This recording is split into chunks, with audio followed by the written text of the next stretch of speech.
war against Nazi Germany. Mm-hmm. Also, this movie was made in 2017, so just so we know, what's the release date on it? December 22nd, but I think it might have been one of those movies that got a limited release, or it showed up at some film festival or something, just to be eligible for awards. Yeah. So you're gonna see it. You're gonna see it a little bit around at the running around. It was in the Golden Globes a bit. Gary Oldman won Best Actor for his portrayal in this movie of Winston Churchill, and you'll probably be hearing about it when the Academy Awards come out. Sweet. Yeah. Before we go any further, my name is Zach. And my name's Matt. Yeah. And this is a walk to the movies. A walk to the movies. So, what's the first impression? What's the first thing that sticks up in your mind when you see this movie? Well, I love this movie.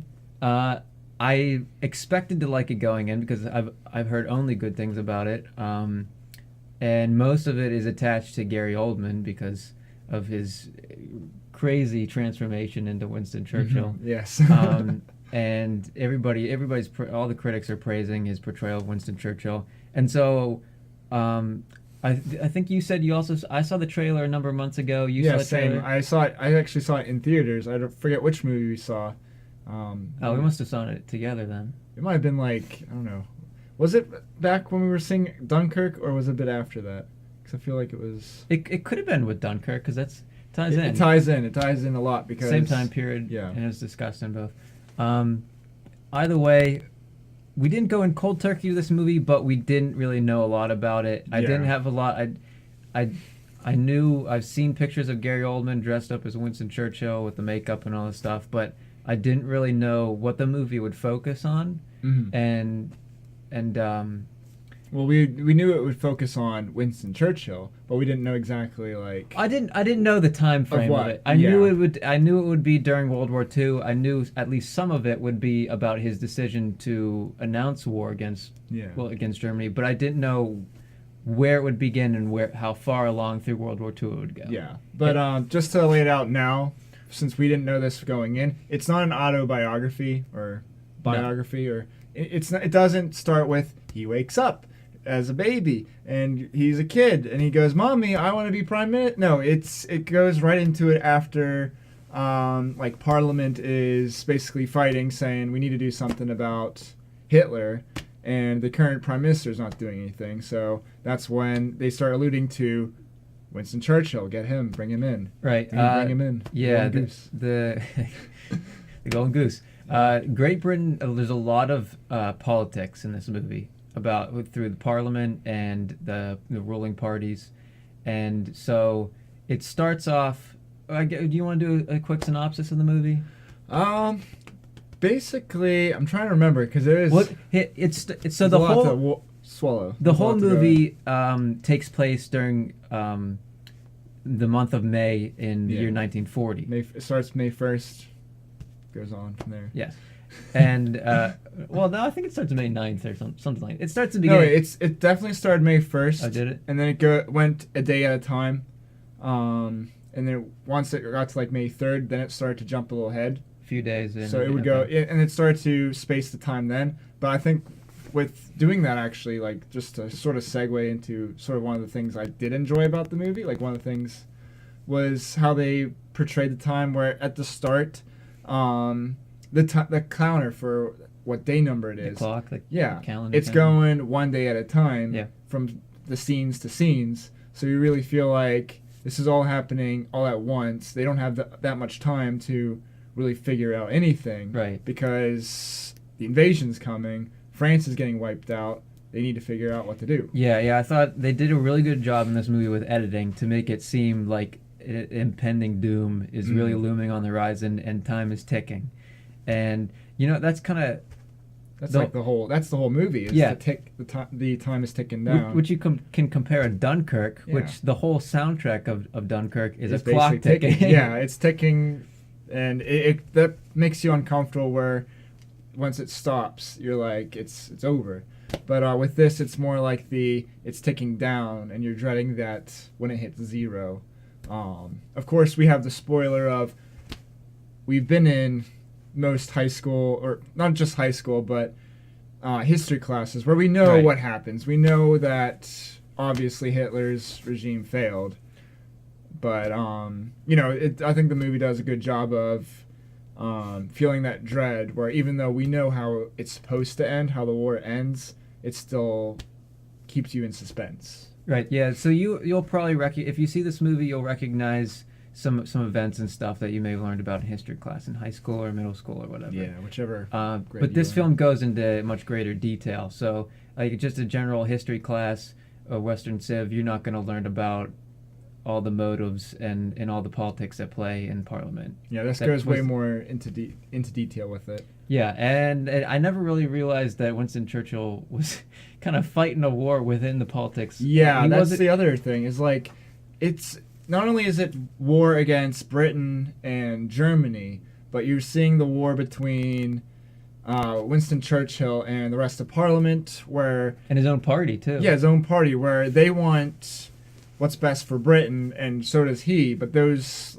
what they define best is not the same. They want peace, while Winston wants to annihilate Hitler's threat. Because they allude to before Hitler's rise to, or during his rise to power, before the war, he already knew, like, oh, this Hitler guy's no good. He's he's bad news. Yeah, everyone seemed they never say anything about Winston Churchill publicly. He may have publicly being for waging war against Germany, but everybody in Parliament knew that he was pro-war, and which was why the non-ruling party supported him to be interim prime minister or whatever after they voted to get the former prime minister out, because they were unsatisfied with how he was dealing with the war and the invasion in Europe, and he wanted peace. He was pro-peace. Everybody on that party seemed like they were following the prime minister, who's the leader of the party in Great Britain. Yeah, they even show that where when he's doing his like acceptance speech to become prime minister, they're like, watch the prime minister. If he does a certain thing with his handkerchief, then we know if we can either stand up against or whatever, I felt like the wording was slightly vague, but I mean, you get the idea that at the end of the day, he's controlling the entire party, and Winston's basically fighting that in the movie. Right. Even when he wasn't prime minister anymore, and Winston Churchill stepped in, he was still, you could tell he was still the leader, because I forget the guy's name, but who they wanted to replace the previous prime minister. The guy they wanted to replace with. Winston Churchill never even. He wasn't supposed to be prime minister. He wasn't. Yeah. He wasn't even supposed to be the interim prime minister. They had another guy that they wanted to pick. The party wanted, and he followed throughout the whole movie. He followed the Chamberlain, which was the previous prime minister. Like, he was the boss, even when he wasn't. There was like there's definitely some kind of like. There's power play going on. Yeah, there's because stuff going on. Technically, when Winston Churchill becomes prime minister, he is the leader of the whole party. But everyone's still following Chamberlain, which was kind of interesting. Yeah, it's all just there's a lot of that. I guess Winston versus everybody else. Yeah, because he goes. We need to go to war. We need to annihilate the Nazis before they destroy our way of life. Before they destroy the entire world. Well, everybody's like, we don't want to die, let's survive. And Winston's basically saying, we're going to die. We have to do the right thing and die for the right thing. Yeah. Kind of a theme throughout this whole movie was like isolation, like fighting alone, because Winston Churchill is fighting the politics around him alone, his idea to wage war against Germany, because they have no choice, or else they'll lose all their freedom if they let Germany sweep them up, and they'll just be a part of the Reich. And then Great Britain itself is all alone. It has no allies to fight, because everybody else is already. You're either invaded. Italy is with Germany. Belgium was, or you're trying to negotiate your own peace. Yeah, France was being throughout this movie. France was one of the key ones. Pretty much given up. They've basically hung in the towel and were basically on full retreat. Mm-hmm. The Brits were basically on retreat as well, but Well, if you remember what you learned in history class, Germany, if you ever remember the Blitzkrieg term. Blitzkrieg. Yeah, Nazi Germany was going on a blitzkrieg during this time, invading neighboring countries, and then it was sweeping across Europe into north central Europe, so Belgium, Holland. And they didn't stop until they got to the ocean. Right. And so they started moving tanks into France, and Germany was moving several million soldiers at this time, and it's a huge number of soldiers to fight against. And they, at one point, they were talking about how their whole Great Britain's whole land army was over there. was in Dunkirk. Yeah. Which 300,000 as they 300,000. That's the land army, and Germany is throwing around like Millions. 3 million soldiers. Yeah. That just shows perspective how large Hitler grew the military. Which is another good segue into Dunkirk, if you've seen the movie, and you can it ties in so perfectly with this movie. It does, yeah. It's like, almost like they should have been made together. Tandem, it's yeah. almost like they're the same universe. It's the same historical events, but it just feels like once you see this movie and you see Dunkirk, or vice versa, whichever order you've seen it in, you definitely get to feel the weight, because in Dunkirk it's all about them just barely trying to survive as soldiers are drowning and getting bombed. It's told from the soldiers' perspective, and then this is told from the politics back home in Great Britain. And you see that they have everybody over there, and if they're suffering what you saw in Dunkirk, then that's just that's all Britain's going to be suffering. That they'll lose, as they said later in the movie, we lose the army there. That's our army. That's it. That's all we have. So it's like they're really high stakes, which definitely brings up that suspense level. It's not just a bunch of guys sitting in a room, even though that is what it is. There's so much more at play because you have the whole World War II going on in the background. Something I want to talk about in this movie is that I think they did really well is the tone of the movie. Yes. This movie had, I don't want to say humor, but it had humorous moments just because the character Winston Churchill is such a you can only go person. You can only get so grim and serious with the darkest hour of World War II in Darkest Hour, the movie, because it's just like brink of despair.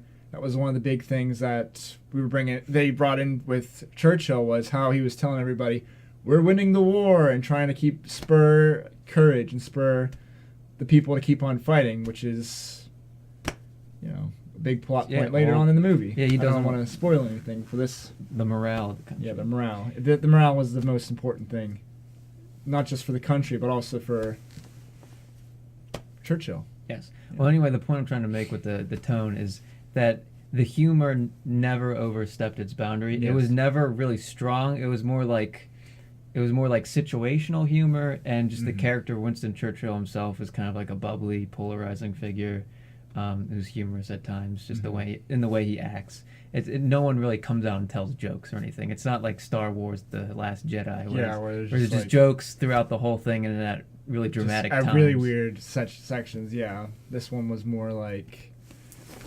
because that was just sort of how Churchill was with. I guess again going back to the morale of the country, and I'm not saying he's just cracking like jokes left and right, but it's just the way he acts is kind of is humorous at times. Yeah, it's to bring a smile to your face. Yes, and it would be a dark movie otherwise. Yeah. So they skated the line very well, and I think they did a very good job of, like I said, with the editing, of making it feel like time is of the essence. They talk a lot about how many days they have before like a nation is invaded, or at Dunkirk especially, how much time the soldiers have before they're overrun and they're either dead or they're captured as prisoners of war. The time frame they actually dropped in the movie when they're like, we gotta do something about Dunkirk now, was they said they have 2 days to evacuate 300,000 Right, people. that was when he was talking to a stenographer, and later you find, and the stenographer character who's on the cover of the poster is played by Lily James. Yeah. They did a great job of putting her in. She was very good. I was actually they wrote worried. her well. I was worried when going into it that they were going to make her the main character. Oh, really? Kind of like what they did with Foreigner, where it's about somebody but told from somebody else's viewpoint. So it'd be like her. It's almost like the camera's always behind Churchill. Right, because it started with her. Yeah, but it's not about her witnessing Churchill. It's about Churchill, and she's also an important part of that because she's the stenographer, and Churchill's very memorable for his speeches and the words that he would speak to the nation, to the people. This is at a time when politicians actually wrote their speeches. Yeah. They didn't have speechwriters. Yeah, so he would write it, and she would help him write it and edit it and perfect it, if you will, so that it would have the momentum or the impact that it needed for the darkest hour of World War II. Yeah, they did a good job developing her character, and especially her relationship with Winston Churchill. Yes. Which was kind of interesting, and you saw it grow over time, where he doesn't, you could tell his previous stenographer, he didn't really, yeah, he has a history of not really caring for them, or like they're just, it's almost like they're a tool. Like, like now when we just type everything ourselves, this is a job that doesn't really exist in as many cases as it used to. And so you can tell he treats her or people who wait on him basically with drinks treats her and like stuff. Siri, essentially. Like an object, like a tool or an object, not like a human being. But eventually he starts to take notice of her, and he asks her her name at one point. He involves her too, multiple times with the war. Like he'd ask her like. He asked her opinion. Yeah, her opinion, what she thought, and that kind of also helped him later on, but I don't want to. That's more of the spoiler territory. But yeah. Well, we will spoil this, right? I think we can spoil it. We'll save it for later. Okay. So we'll save it for every. We'll give a warning. I think we did, and I want to avoid that. Okay. Just let's try to be going forward. Yeah, let's go going forward. I can respect that. Yeah, but the other thing that I definitely wanted to bring up earlier when you were talking about the isolation.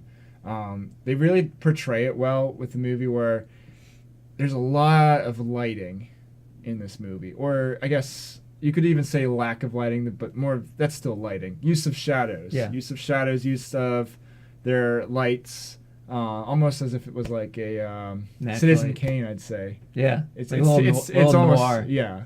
Even though it is in color. But it's just so much... really to isolate the characters. Even the one scene, he's calling Roosevelt in America and asking him for help. He's asking him for battleships or for the airplanes. The airplanes that they bought. Yeah. with money that was on loan. But and there's a shot with that where he's basically sitting in a toilet in a bathroom, a little bathroom stall. And while he's making this call, and the camera is all zoomed out where the entire border is all black and there's just the stall, kind of like the portrait when you're shooting portrait on a phone, for example. Right. So there's another scene that's a lot like that where he takes the elevator up. I don't know if it was at his house or what building it was, but there's a scene where he takes the elevator up and the whole frame is black. Except for him in the lit up elevator where it goes up through the frame. They even did that with the start when they first show him. Yeah, with lighting she enters the room. Yeah. She's barely lit, and it cuts to where he's laying on his bed.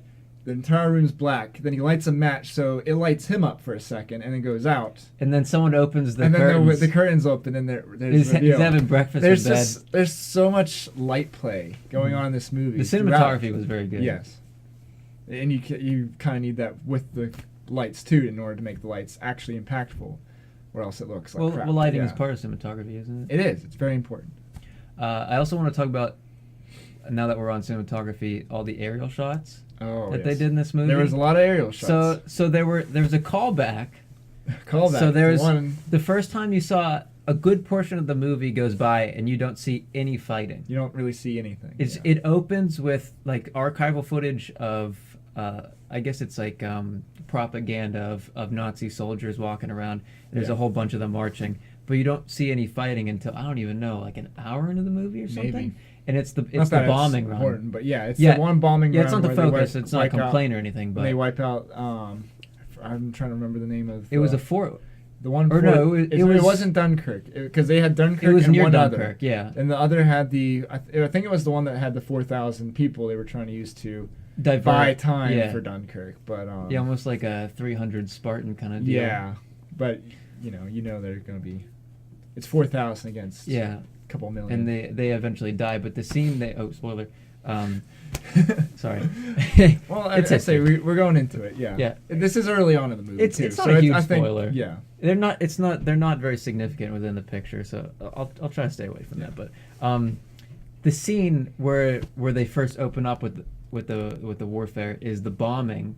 So it's they open with the general who's in command there, and he's walking. The camera follows him in front of him as he's walking through all the soldiers. Down the corridor of in the building. Yeah, where they're like underground in a bunker or something, and or he passes maybe through like people. a blown up building, something like that. That was the impression I got, but it doesn't matter. They're all in this one compound essentially. Yeah, and it's when he receives the letter from Winston Churchill. Yeah. And then once he reads it, he looks up into the sky, and then that's the when camera. the camera just goes right up. Yeah, so the camera's following in front of him as he's walking, and then when he looks up, it follows almost like his gaze, like he's looking up, and the camera shoots up into the sky, and you can see he's underground. That was very tasteful, yes. And then the planes, and then the bombers, the Nazi bombers, the Luftwaffe, they fly right under, like where the camera's looking down. I am sure that could have been just a special effect added in post, but the entire camera work, that's all.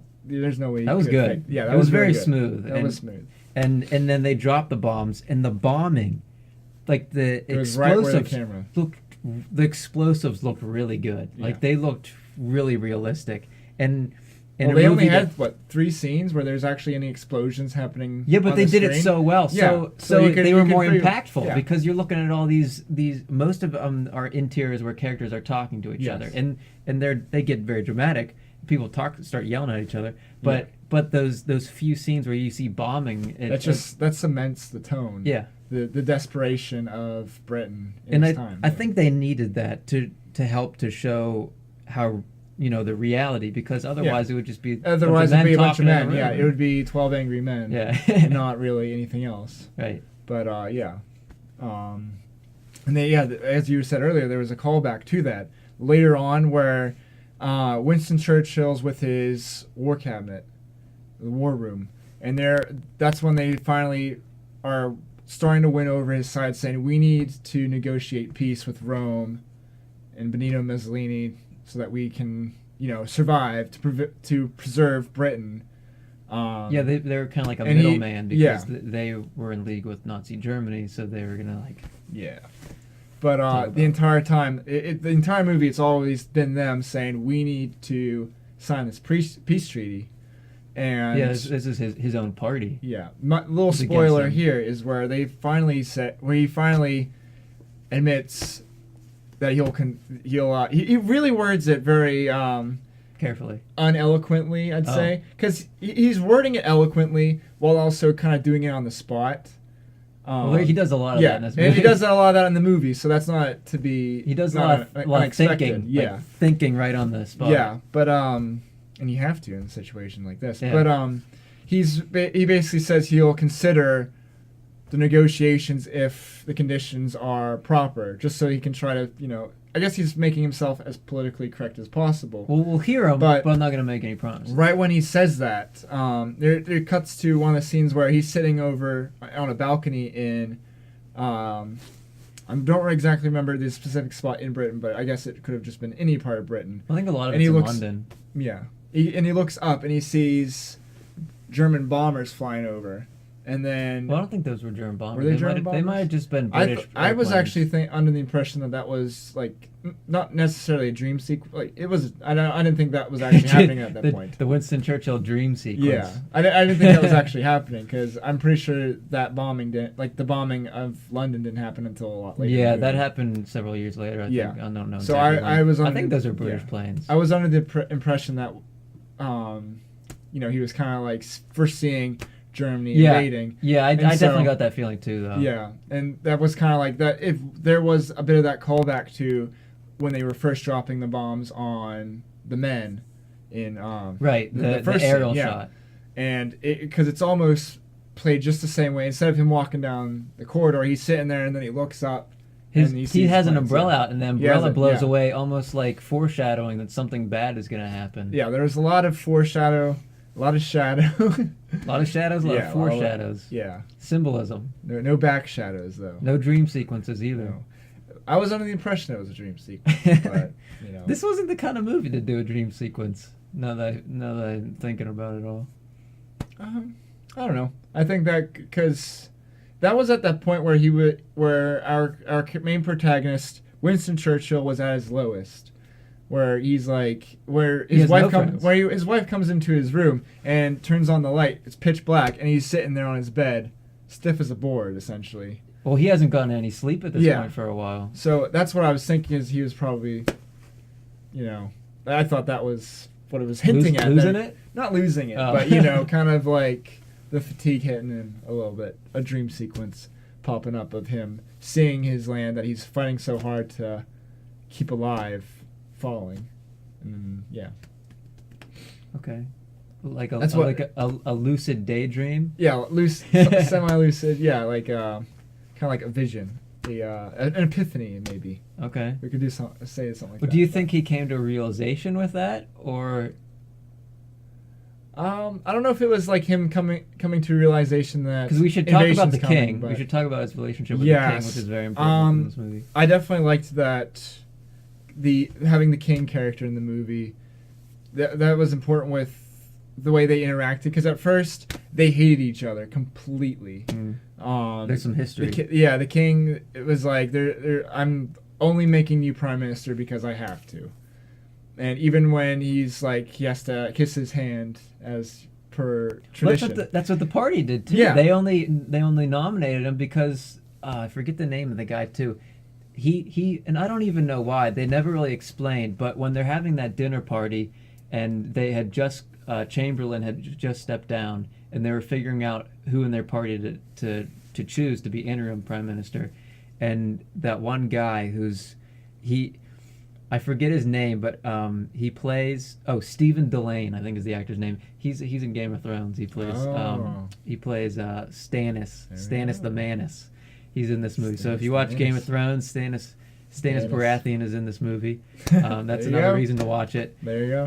Fan of Stannis, then you're a fan of this movie already. Yeah. So he plays the king of Great Britain. Yes. Bertie, who I believe is the king in The King's Speech. Have you ever seen The King's Speech, which won Best Picture a number of years ago? And he doesn't have a stutter in this movie, so I guess he's getting speech lessons off screen.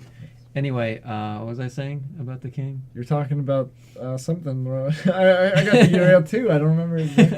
All right, well, we'll just talk about the king and the relationship. Yeah, I liked how, again, as I said, they just completely hate each other. Oh, the party. The party and the king. Yeah. They both didn't want him. Yeah. They wanted... Everybody basically hated him. He was essentially the underdog of the movie, essentially. Yes. Oh, you know what? I mixed things up. I'm sorry. Yeah.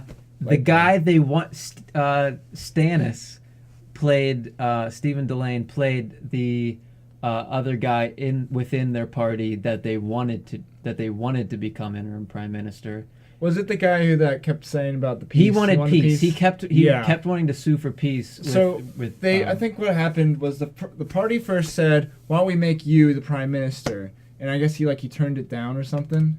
Yeah, he did. Yeah, that's what I was talking about. He didn't want to jump at the dinner party. He didn't want to jump at the opportunity. They asked him, and he said the time is not right, and that's all he said. And then throughout the rest of this movie, he keeps talking over Churchill like he thinks he's prime Yeah. minister or something. I feel like it was sort of, instead of saying he's going to take the place of the incompetent prime minister, or not the incompetent prime minister, but the a little crazy, a little unhinged. No, I was referring to Chamberlain. Oh, Chamberlain. Well, instead of taking over the weak one, he wanted to take over the incompetent one, Yeah. Churchill. Oh, So to make him look better. I guess it was, to make him look better. So it's like they got this new guy, so he'll be like, oh, he's the hope of Britain, and then he's all of a sudden, no, he's a complete turd. So then it'll be like, oh, now we got this new guy. Yeah. It'll be like the Bernie, here I am. But it wasn't. He definitely had that sort The of... time was not right for him, was as he not- said. Yeah, the time was not right for him. But as the movie went on, you definitely feel that aggression as if he wants it. And he's always constantly fighting with Churchill. And then there's the plotting behind Churchill's back. Right. Once he gets with Chamberlain. Yeah, with Chamberlain and Stannis. Yeah. Where they're working together. Yeah, They're like... They keep threatening to, if Churchill does this, goes down this road, if he won't accept peace as an option, then they're going to resign. Yeah. And then they're going to do a And then vote they'll- of confidence in him. Yeah. So that would make him even in a worse position. So. Right. And the king was played by, if you like Rogue One, Admiral Krennic. There we go. The guy who wants to deploy the garrison. He's got a lot of great lines in it. But the guy who played here, let me look up his name. Yeah, it should be right down there. We got IMDb up on the screen. So Stephen Halifax was the name of the other guy within the party who the heads wanted to be the interim prime minister. Ben Mendelsohn, King George VI. So That's Viscount Halifax. Stephen Delane played Viscount Halifax. You said Stephen Halifax. Did I? Yeah, you did. I'm combining Stephen those played names. Halifax. Okay. And then just a quick rundown of the cast. So Gary Oldman, of course, played Winston Yes. Churchill, and he's yes. got a lot of awards buzz right now. And I thought he was even better actually than what I was expecting, which I was expecting him to be very good. I think it's one of the best performances I've ever seen. Yeah. One of them. It was very good. Very good. Kristen Scott Thomas played Winston Churchill's wife, Clemmy. If you've ever seen the English Patient, she's the main love interest in that movie. Mm-hmm. That's one of my favorite movies, The English Patient, by the way. Yep. Lily James played the stenographer, Elizabeth Layton. And then there's a bunch of other people that Who I played haven't Adolf heard of. Hitler? Oh, David Strathairn was in this movie. President He was the Roosevelt. voice of He was President President Roosevelt. Roosevelt. Oh my gosh. Oh, wow. David Strathairn, he was in Contact. I'm trying to think of what else he was in. Yeah. He was in what was that cowgirl movie? He's in a number of shows. Who do you and think movies. would have been played a better character? This is going to be slightly derail us. Okay, that's I'm gonna okay. apologize ahead of time, but who do you think would have played their character better? Gary Oldman as Winston Churchill, or Kevin Spacey as Mr. Getty? J. Paul Getty. All the Money in the World. Well, those are two actors who underwent a lot of makeup. Yeah, and a lot of prosthetics. So that's why I'm posing the question. I don't know. I haven't seen that version, and I never will. Yeah, you probably never will. But I definitely want to pose that question because I'm like, that popped up. Yeah, that kind of popped up to my head when we were talking after the movie slightly about Gary Oldman and all of the changes that he underwent to make the Winston Churchill transformation. But, which was done very, very, very well. So shout out to the makeup There we and the go, prosthetics yeah. people, because it looks like they're getting better and better. Damn real. Yeah. Yeah. So it was very good. The makeup and everything. Yeah. It looks real. I guess. I think just in terms of all visuals in this movie, I don't think there was anything that didn't look good at all. I agree with that. I can't name anything. There was never. This is a beautiful. There was never a moment where it's like something slightly out of focus or there's just like a little stutter here. Everything was all spot on. I agree with that. I agree. So, something I said at the very beginning of this talk, I was comparing it to Lincoln. Have you ever seen Lincoln? I did not see Lincoln. I saw Lincoln once a few years ago. So I nearly saw Lincoln the Vampire Slayer, though. Oh, If that counts. that's a different monster right there. Yeah, it is.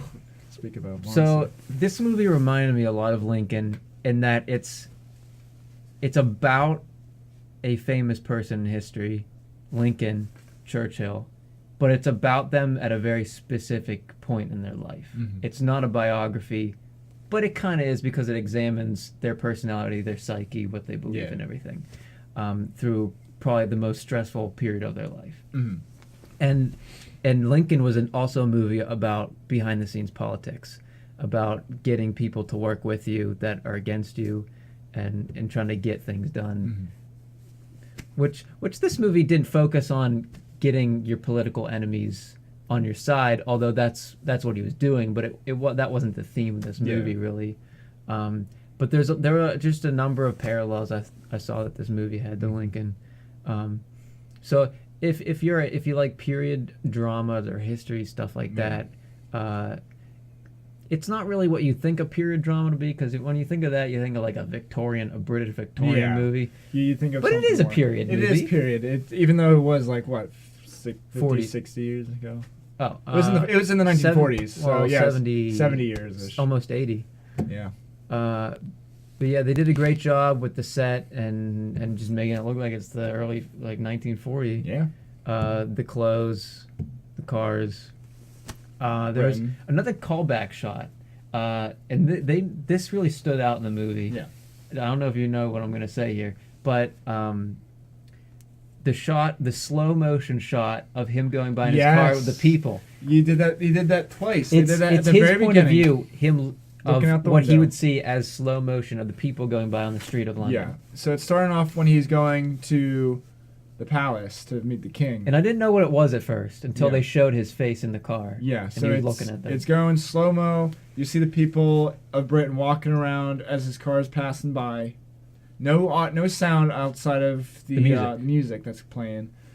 And you'll see a bunch of characters will walk into frame, pass along with the camera, drop off a little, as the car's going. But they bring it back. Another callback of that same shot towards the end of the movie, when he's taking the ride to the Parliament building for when they're about to discuss whether they're going to go through with the peace treaty or not. And so the climax. This is This is going to be spoiler territory, because this goes right into, this is the ending. This is the climax. Are there even really any spoilers in this movie?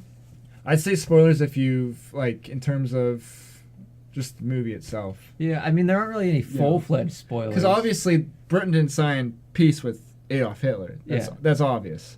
But I mean, the entire, I guess the actual plot within points. the plot, okay. Yeah, within the plot points of the characters. Because this is a big part of, I guess, again, a climax and the resolution of his struggle that he's going through with the entire movie, fighting against not only Germany, but Parliament, who wants peace and he wants war. And he's basically at the point where he's ready to sign, and he gets out of the car as the car's going. It does exactly as the first scene, slow-mo of the city, a bit more darker because it's it's raining. Yeah, it is raining. Umbrellas. It's symbolic. Yes, Storm's coming. Not just is it dark. Literally. Yeah, literally a storm's coming. But he bolts out of the car, and his driver loses sight of him. They're looking all over the place. Where did he go? He went to the underground, not the Underground Railroad, but the subways. The London Underground. Yeah, the London Underground. And because he said in the movie that he's always wanted to go. Yeah, he said he's never done any of those things. He's always seen them. Yeah. So he that's one of the things he does, and he's kind of with the masses, and a lot of the people that are around him are like, "Oh my gosh, that's the Prime Minister."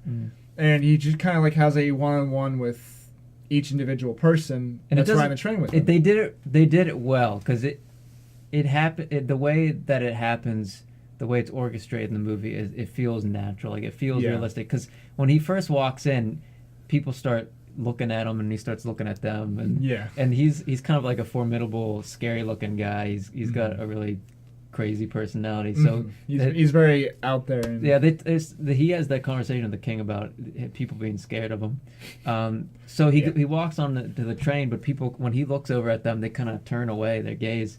And he sits down initially, and he's not about to start a conversation with anybody. He just wants to get to Parliament. Yeah. And then that one guy who's sitting next to him just gets up because it's too awkward. I guess Yes. the tension is just too much for him. Tension.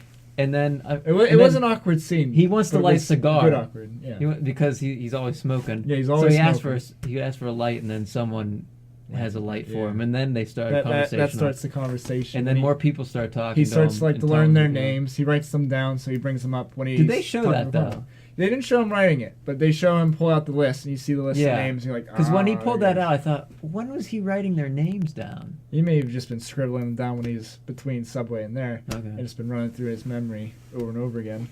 But I did like that. That was a very good touch. scene. Yeah, that was a good scene. But leading up to that, he has a conversation with someone, and I can't remember who it is. I think wasn't it with the king, where the king's like, you need to know what the people think. You need to talk to somebody. You're right. And I think it was the king. You know, you need to speak your mind with somebody. And he goes, I don't even know what's he on brings my up. mind. Well, yeah, he brings up he should learn what's the opinion of the people. Yeah. What do they all think? Do they want peace, or screw the Nazis? We'll fight them till we die. Yeah. And since we're still in like spoiler territory now, that's where you really see the development of the king's character in this, where he's in the first half of the movie he hates Churchill essentially. Everybody hates him, but at this point he finally gets up by his side and says, "I'm with you." I don't remember the exact words, but yeah, I'm with you. I think it was the final scene with it. Wasn't that it was scene, like they were having lunch? It was one of the or was it when he visited? It's when he visited him while he's in his room in darkness. Okay, because it was the next. It was like what, the next day that he. The next day he's going to. He decides to talk to people. Yes, but or did he even decide that, or did it just kind of happen? It just happened while he was in the car, I guess. Kind of going back with those callbacks. Yeah. But yeah, and the king's character, just like one of the things he said, which I really liked, was how he's like one of the main reasons I like you is because you scare Hitler.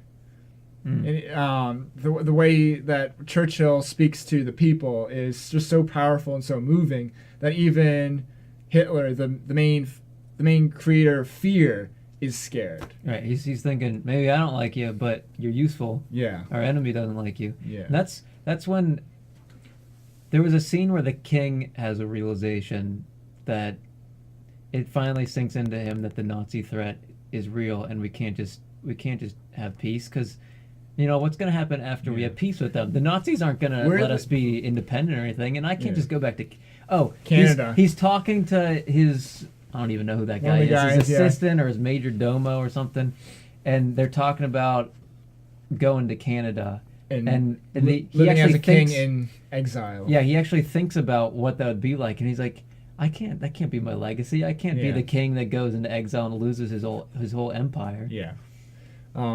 Funny thing is, when we said about how there wasn't a single scene that we didn't like or that we didn't think that looked good, this one scene, that scene in particular, when he's on his balcony looking out, I couldn't really tell all that he's looking at. I guess he was looking at like these, either at London or something. But there were a couple weird shapes that, to me, just the way I was looking at it, looked like a couple planes crashed right into the ground. And so I had this immediate feeling of he's looking at a battlefield, a desolate battlefield of or basically a wasteland, a war-torn land. And he's kind of like, and I'm pretty sure that's not it at all. I'm probably just well, I think it was the atmospheric conditions. Yeah, because it was either always foggy or rainy. Yeah, and it was very dark, and you couldn't really tell all I was looking at. And that wasn't. I'm not saying it didn't look good, but it was just kind of it's interesting how I kind of saw that weirdly and kind of interpreted it where he's looking at this kind of this wreckage of this is his legacy. This is basically going to end it all. And that's when he turns and goes, I'm going to see Churchill. We're going to end this. We're going to fight this. Yes. So I'm pretty sure that's not the intent of the film, but that's one of the things I saw, and I thought that would be fun. I thought that would be an interesting thing to share. Yeah. Okay. So there extra was layer. Now, not long after that, after the subway scene when he gets to Parliament, there was a scene that I don't know. I guess it really happened. It must have really happened, but it was kind of weird how it came together. And that's when he calls for that kind of impromptu speech in somebody's office, like his office or some room or something. Meanwhile, the war panel still going on. Yeah, he brings in the war room. What's it called? The war.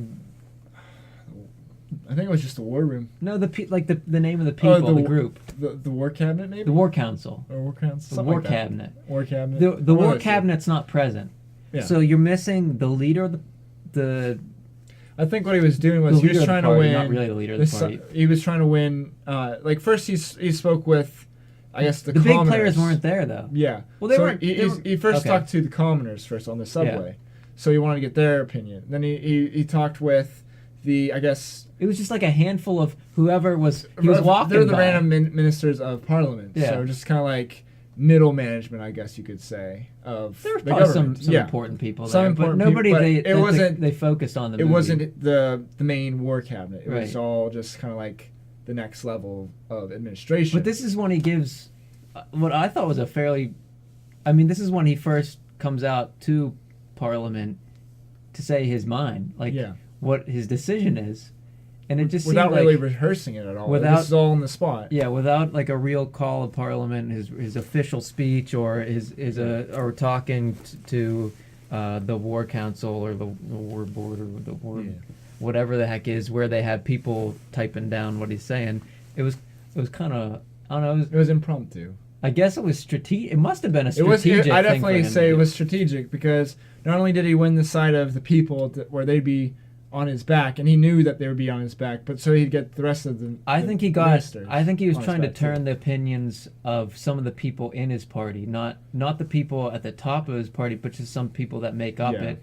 So when he's giving his speech, because they were they'll have a little more backbone, and they won't fall lock and step with the leader of the party. Exactly, like you'd see where they'd be following the leader, and the leader says, "Yes," then they'll scream, "Yes!" Right. But he was trying to see that in the final get their scene, opinion. Yeah. Where when he's giving his "We will fight" on the beaches, his famous speech. Love that speech. Which I thought they would end this when I was watching this movie. I was thinking they have to end it with that speech. It's got to be that. They kind of did, but they ended it with a speech.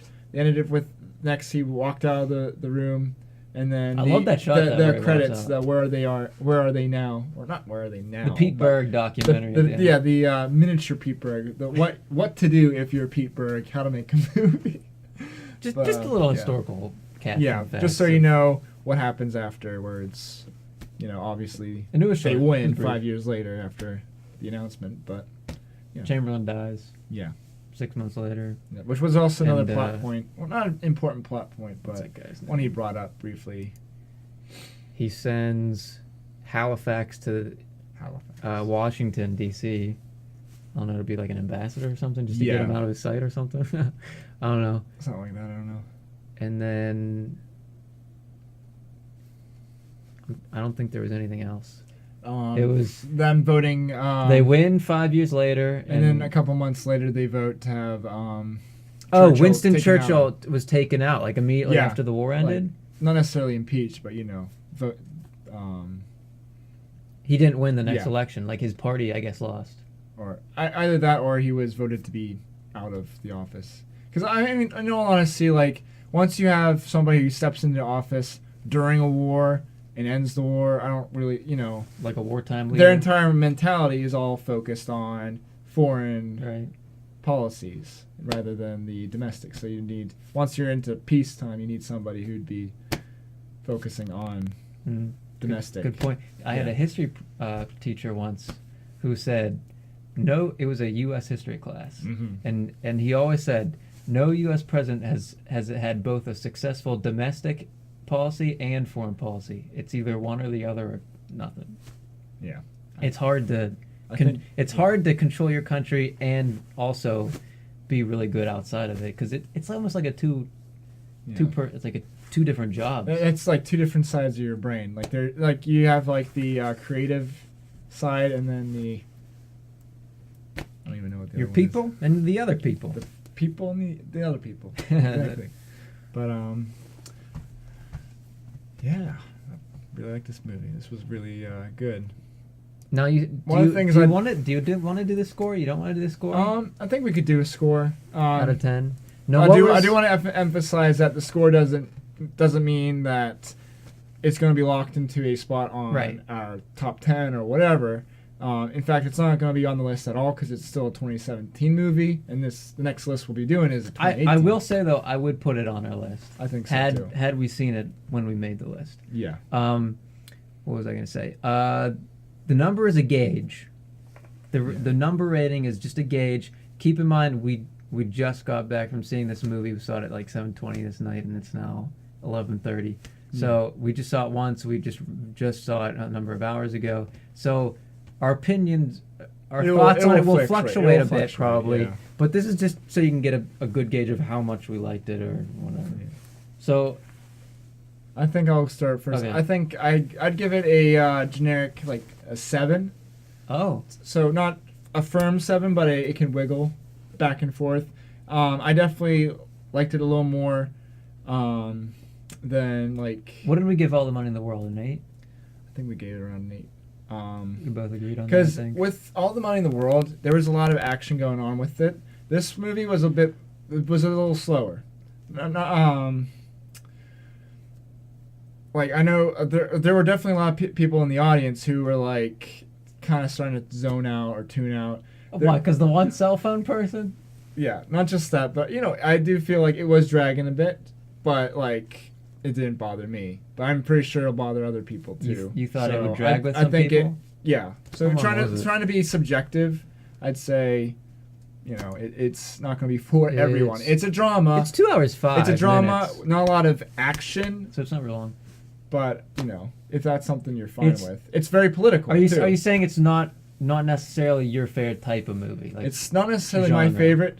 I did enjoy it a lot, but so is that affecting your score? Like I think so. Yeah. Okay. Yeah, that's fair enough. You need some because I again going back to like Blade Runner, or Logan, or any of the other ones that we put up on the top. Yes. A lot of Dunkirk, a lot of action. You like the action? Crazy. Yeah, I like the action. Well, just this movie based on what it was set out to be. Yeah, like based on what they tried. They hit it on the nail on the head. So what does it get taken away your leanings? I think it's again that I guess not that it drags, but the sort of the lack of the action. You think it should have had more action? It should have had I think it had what it needed.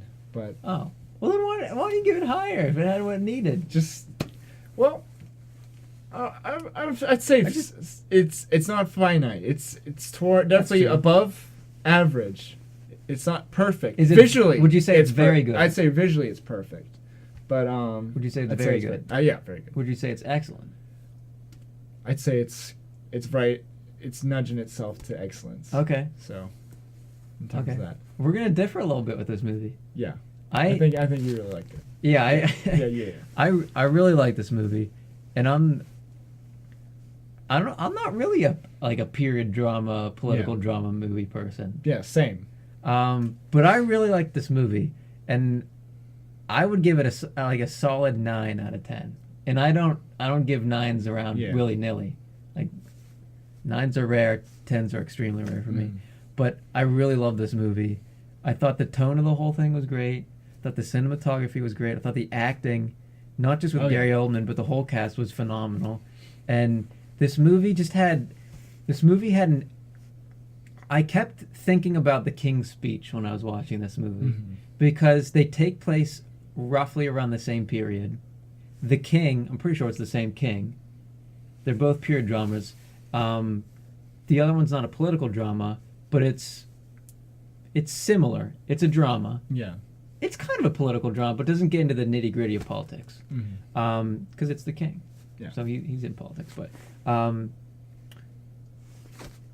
they were kind of similar in tone, but very similar in subject matter. So I kept comparing it. They're both British movies, take place in the 40s, and in this movie, I just feel is superior to that movie.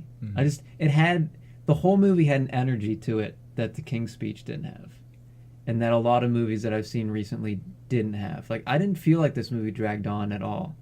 It's not super long, but I never really felt like this movie should be ending soon or something like that. like they did a really good job of holding my attention throughout every scene, and the cuts to different scenes were really good and seamless. And I don't know, I just think the whole movie it went through the whole movie really well, and it had an energy to the whole thing. I think another contribution to why I would say it was a little lower, for my opinion, was a lot of it, as you said, you were comparing it to another movie and how it was more superior than that. I was more comparing it towards Dunkirk. Which I don't like to do. I don't like normally like to compare movies. Because these are completely separate from those. But, like, again, they complement one another so well. Dunkirk and... I'm telling you, they're companion pieces. Yeah, they're they have to go together. But a lot of times where I'm just it's like... a double feature. There's a lot of points where, like, you'll hear, like, not just somebody like, oh, it's Dunkirk. And you're like, oh, name drop there. Yeah. But it was more like every time they'd bring up anything related to Dunkirk, it was just like, all of a sudden I'm like, oh, I remember that. And I'll not to be like, I wish I was there instead of here, but, like, it did distract me a bit. Just like the fondness I had with Dunkirk. Because you like that movie better? Yeah, I do. You think it's a stronger movie? I liked Dunkirk a little bit better than this movie. Okay, that's fair enough. But I really did I really like this movie because of that association. Because I can associate with Dunkirk. It goes so well together. And it also informs you more for both. It'll make the political side of this movie will make all the I guess you could say tragedies of Dunkirk even more monumental, where you're like, all of France is basically wiped out or on their knees essentially, and Britain's doing everything they can. They're out of the game. Yeah, they're just trying to get out, and it just adds to that. And then back and forth, you take all you've seen in Dunkirk, because it's all shot to be as uncomfortable as like take you right into the beaches itself. You can almost feel the sand splashing. It's like saying Private Ryan, yeah. where it's supposed to be. And it's just like you have that experience, and then you can relate it to this movie and go like, you really don't have any more time. You really need to get on with this, because people are drowning right now as you guys are sitting in your bunker-esque war room.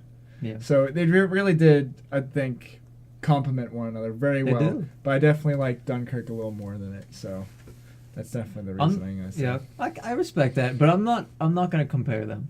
I think they're both excellent. Yeah, they're both excellent. I think they're both around the same in terms of what they set out to do, how successful they were. Yeah, and I'll probably fluctuate again, going up higher or lower or whatever. I don't know, but I'll say that's what it is for now, and Okay. Something I want to say is, and this is just a feeling I have. I feel like most Americans, because we're so far, we're a lot farther away from Europe. Yeah. England is a part of Europe.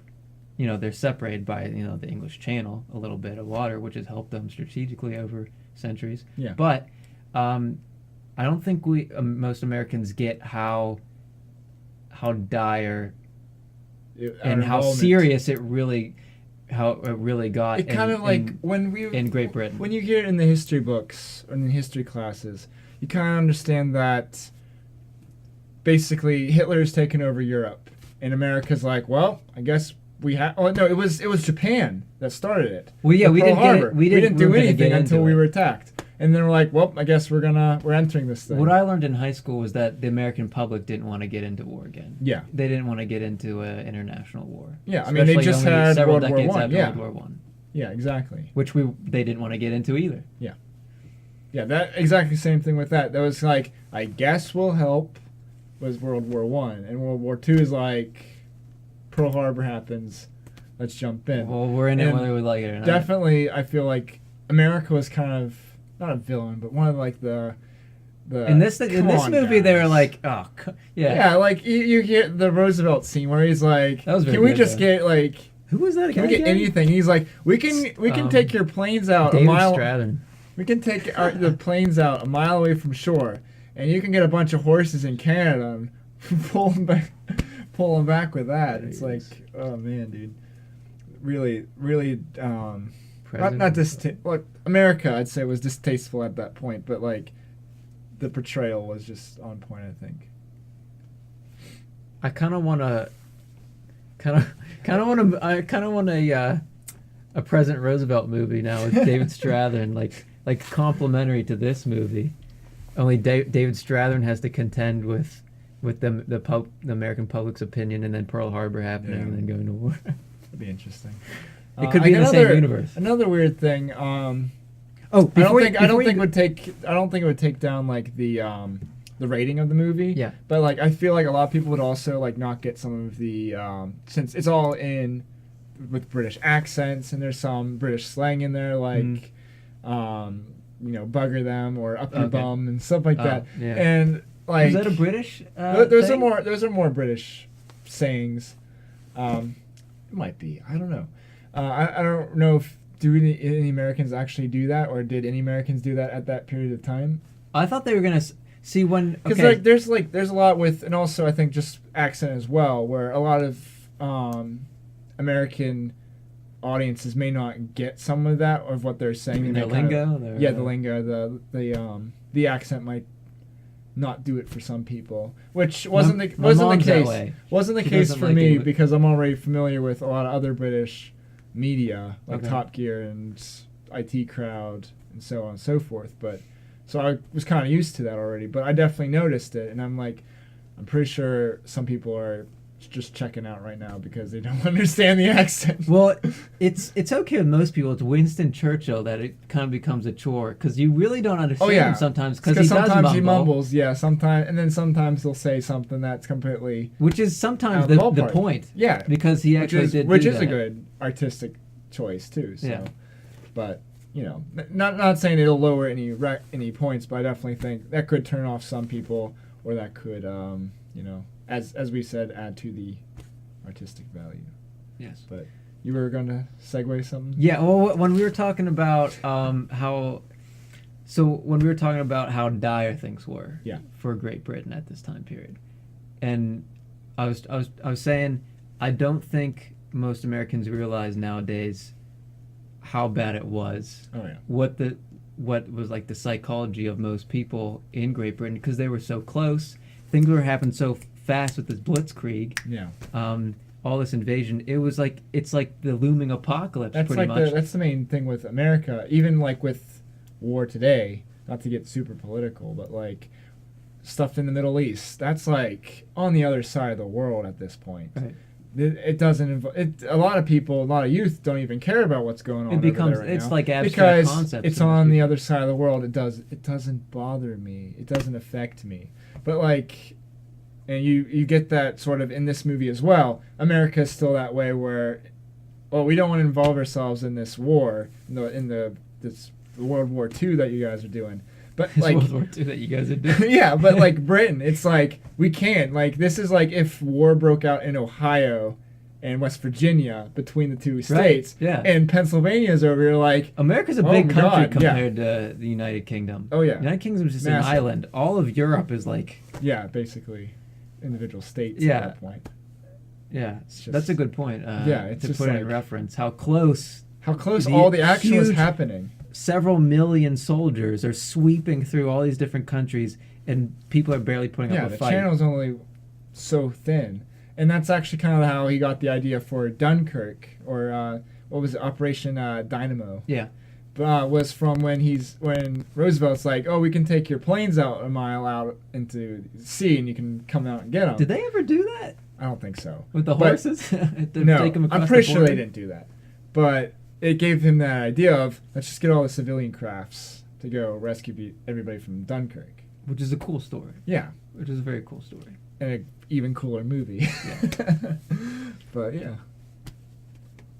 So this is a good movie. Yeah, it is. I recommend you go see it. Definitely I highly recommend it. It's if you can tolerate dramas where there's not too much action, but like, and if you really like, if you love history, stuff, World War II. I know there's a lot of people who love World War II. World War II. It's a very interesting time period. Drama, political drama.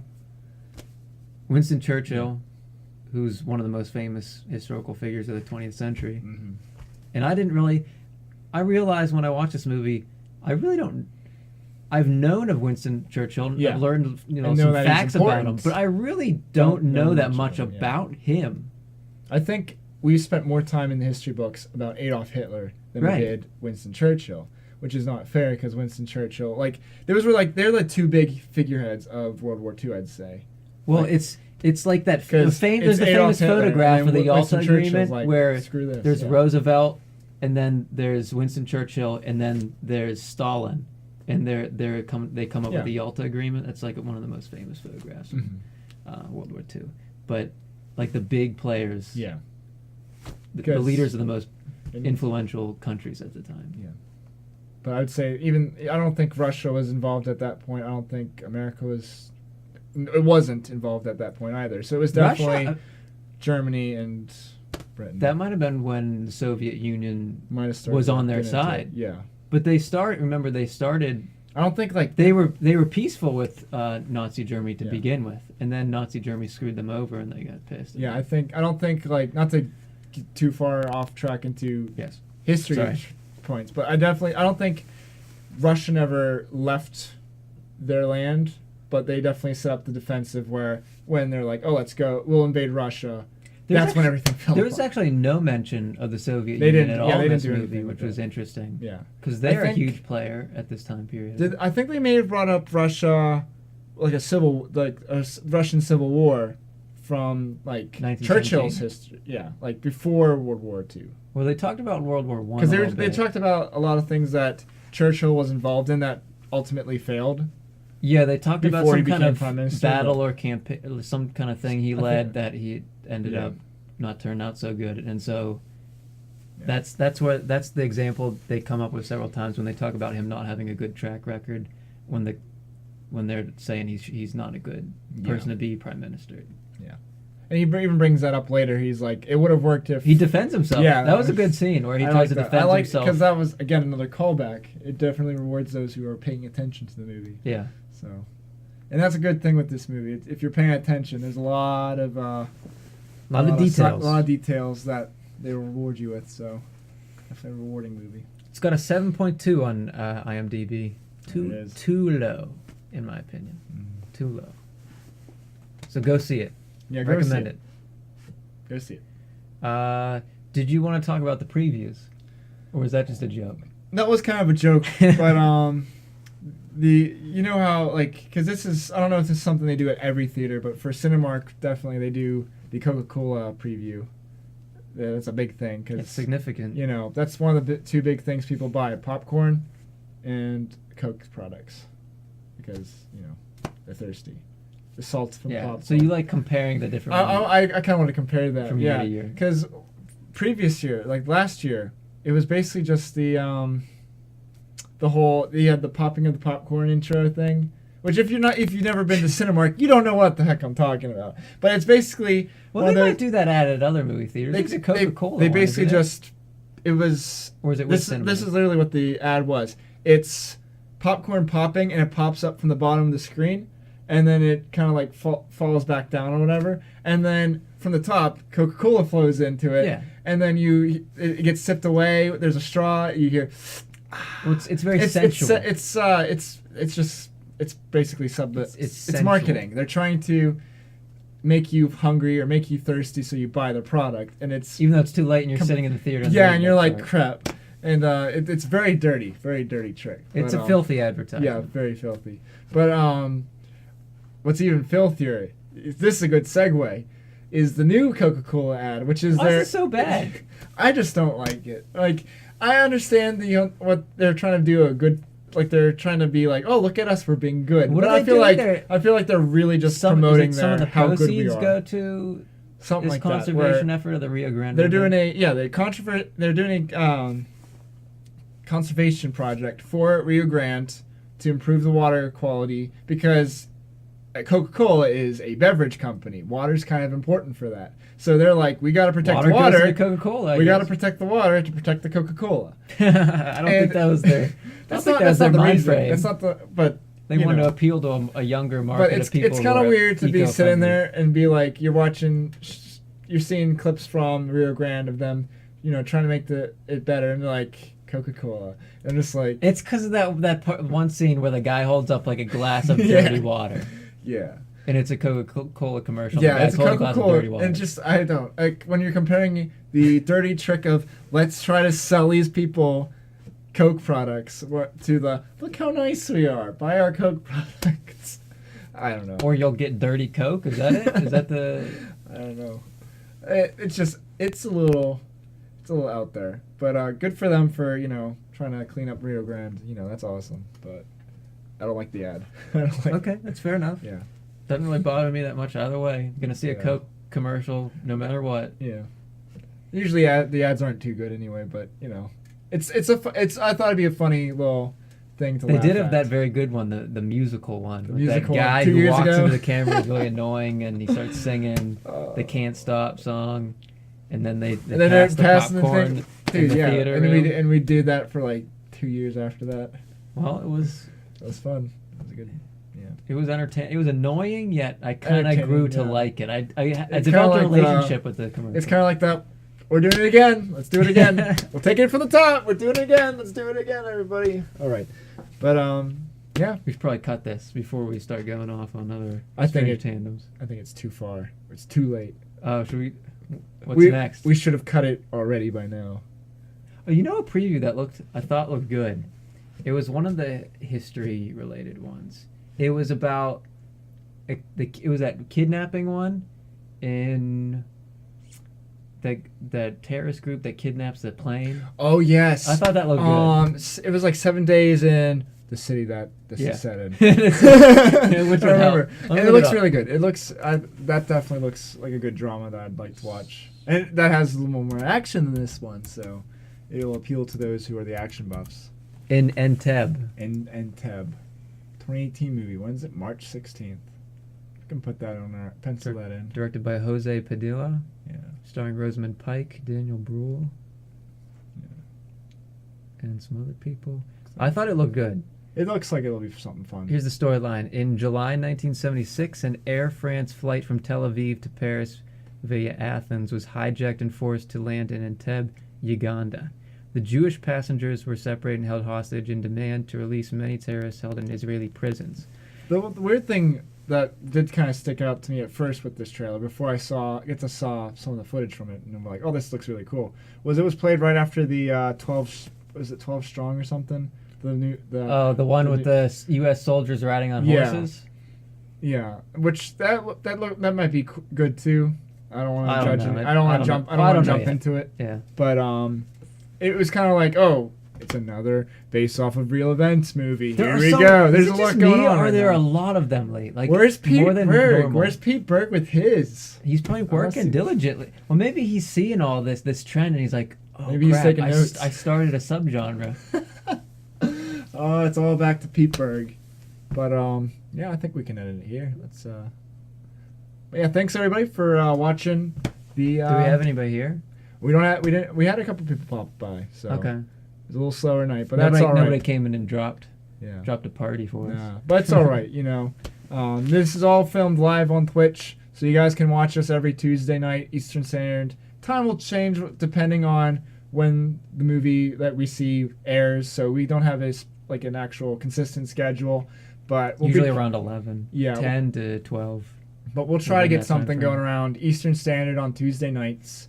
And if you can't catch it, we'll have the recordings on YouTube so you can see the whole thing in its entirety.